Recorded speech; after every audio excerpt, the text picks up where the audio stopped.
Hello అండి అందరికీ. ఎలా ఉన్నారు? బాగున్నారా? నేనైతే చాలా బాగున్నాను. ఇంక ఈరోజు వీడియోలో నేను నా చీరలన్నీ మడత పెట్టుకుంటున్నానండి. నా చీరలు నేను ఎప్పుడో సంవత్సరానికి ఒకసారి మాత్రం మడత పెడతాను. ఎందుకంటే నాయి చెక్కు చెదరవు కాబట్టి. ఇంకా మా పిల్లలు, మా హస్బెండ్ అయితే నెలలో 2 సార్లు మడత పెట్టాల్సి ఉంటది. వాళ్ళు ఇంకా ఒకటి తీశారంటే అవి 10 పడిపోతాయన్నమాట. అట్లుంటది. డైలీ యూజ్ అయితే బయట పెట్టేస్తానండి. ఇవన్నేమో ఎప్పుడో ఒకసారి కట్టుకునేవి. నాకు పెద్దగా కలెక్షన్ ఏం లేదులెండి.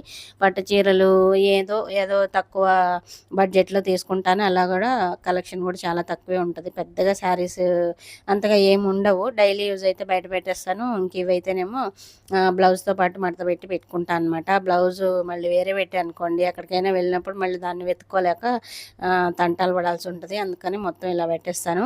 శారీ కవర్స్ అయితే నేను తీసుకొని 6 సంవత్సరాలు, 7 సంవత్సరాలు అయిందండి. అవి మూడో, నాలుగో వచ్చాయి.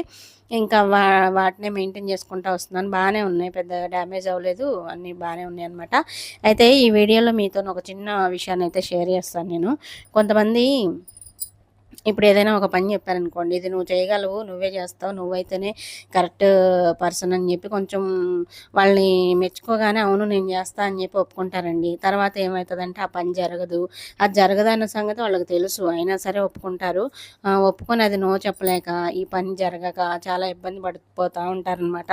అట్లా మనం నో చెప్పడం అనేది మనం నేర్చుకోవాలండి లైఫ్లో. ఏదైనా ఇప్పుడు మా పని మన వల్ల అవ్వదు, మన వల్ల పాసిబుల్ అవ్వదు అన్నప్పుడు మనం నో చెప్పేయాలి. అవతల వాళ్ళు ఏమనుకుంటారు, వాళ్ళు ఏంటి అనేది ఇంకా మనకు అనవసరం అనమాట. అది నో చెప్పడం అనేది ఒక డిస్రెస్పెక్ట్ కాదు, మన సెల్ఫ్ రెస్పెక్ట్ అండి అది.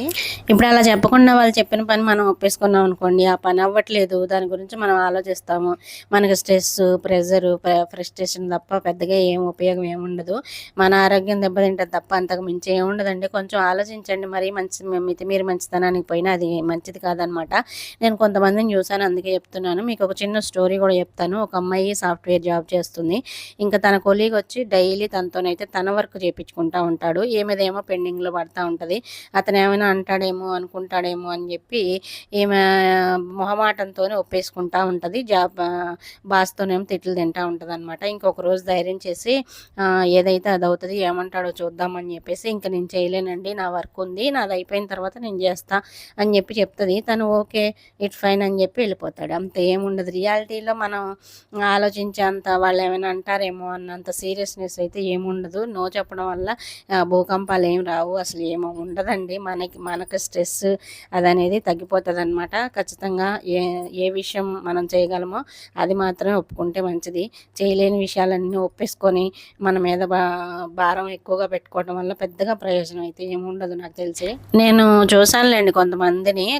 ఎగ్జాంపుల్గా చెప్పాలంటే ఇప్పుడు వాళ్ళ దగ్గర డబ్బులు ఉండవు, కానీ నీ దగ్గర డబ్బులు ఉంటాయని నాకు తెలుసు, నాకు ఇంత కావాలి, నాకు ఇట్లా అవసరం ఉంది, అది ఇది అని చెప్పి కొంచెం మోసారనుకోండి, నీకు రేపు పొద్దున కల్లా నేను డబ్బులు తీసుకొచ్చి ఇవ్వకపోతే అది చూడు, అది నా బాధ్యత అని చెప్పి ఇంక వీళ్ళ డబ్బుల కోసం నా తంటాలు పడుతూ ఉంటారనమాట. నేను చూశానండి చాలామందిని. అందుకోసం ఈ వీడియోలో మీతోని షేర్ చేసుకుందామని అనుకుంటున్నాను. మీకు కొంచెం చూసిన వాళ్ళు ఎవరైనా సరే మన దగ్గర లేనప్పుడు మనం ఇవ్వాల్సిన అవసరం లేదు అని చెప్తే అయిపోతుంది. అక్కడ ఏం జరగదు. మనం ఉంది అని చెప్పిన దగ్గర నుంచి మనకు టెన్షన్ మొదలవుతుంది. మనం వెతుక్కోవాలి, ఎవరినైనా అడగాలి, అప్పు తీసుకోవాలి, మళ్ళీ వాళ్ళకి ఇవ్వాలి, మళ్ళీ వాళ్ళు వీళ్ళకి ఇచ్చేదాకా టెన్షన్ పడుతూనే ఉండాలి. అసలు ఇదంతా ఏం లేకుండా నీ దగ్గర ఉంటే ఇవ్వాలనిపిస్తే వాళ్ళు మంచి వాళ్ళు అయితే ఇచ్చేయండి, లేదంటే నా దగ్గర లేవు అని చెప్పండి. ఏమవుతుంది చెప్పండి? ఇప్పుడు లేదు అని అన్నంత మాత్రాన మనం తక్కువైపోతామా ఏంటి? కొంతమంది ఎందుకో మరి అట్లా ఫీల్ అయిపోతూ ఉంటారు. మీ లైఫ్లో ఏదైనా సంఘటన జరిగితే షేర్ చేయండి. ఇలాంటిది ఏదైనా జరిగితే మీరు మాత్రం ఇదంతా గుర్తుపెట్టేసుకొని నో చెప్పడం అయితే నేర్చుకోండి. లైఫ్లో అందరినీ హ్యాపీగా ఉంచాలంటే చాలా కష్టం అండి. అది అసలు పాసిబుల్ అవ్వదు. కానీ మనల్ని మనం హ్యాపీగా ఉంచుకోవడం అనేది చాలా ముఖ్యం, గుర్తుపెట్టుకోండి.